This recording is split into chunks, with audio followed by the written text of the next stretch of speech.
তো আমরা খুব বেশি স্টক করি না, অন্যান্য কোম্পানির মতো বেশি স্টক করি না।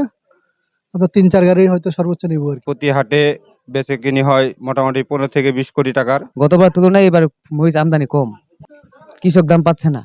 গতবারে ছিল ৮,০০০-৯,০০০ টাকা মন, এবার চলে আসে ৫,৫০০। জি, আমরা এই হাটে প্রতি সপ্তাহে ২ দিন আসি। আমরা নাটোর থেকে আসছি, আমরা কিষণ কোম্পানি থেকে কেনাকাটা করতেছি। তো আমরা খুব বেশি স্টক করি না, অন্যান্য কোম্পানির মতো বেশি স্টক করি না।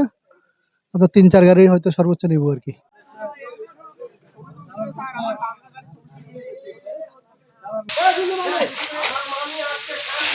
হাট উত্তরবঙ্গের জন্য ভোলাহাট আপনার মরিচের জন্য খুব বিখ্যাত।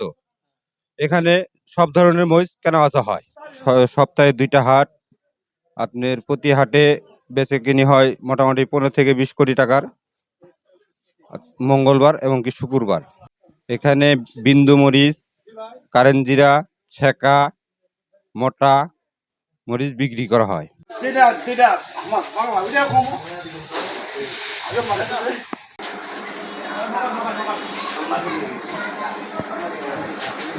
এখানে আপনার সপ্তাহে প্রতি হাটে ১৮-২০ কোটি টাকা মরিচ কিনে বেচা হয়। গতবার তুলনায় এবার মরিচ আমদানি কম, কিন্তু এবার আপনার হচ্ছে মরিচের দাম কম, কৃষক দাম পাচ্ছে না। গতবারে ছিল ৮,০০০-৯,০০০ টাকা মন, এবার চলে আসে ৫,৫০০ কিংবা ৬,২০০ এক নাম্বারটা এরকম।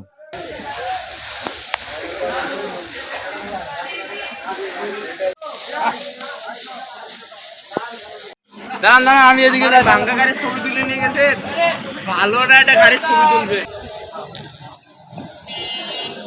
এখানে কোটি কোটি টাকার লেনদেন হয়, কিন্তু এবার মরিচের বাজার কম। মরিচের বাজার খুব সর্বোচ্চ ৬,৫০০ টাকা, তাতে কৃষক সন্তুষ্ট না আর কি। কেন বাজার কম এটা বলা যাচ্ছে না, এইভাবে কৃষক মারা যাবে।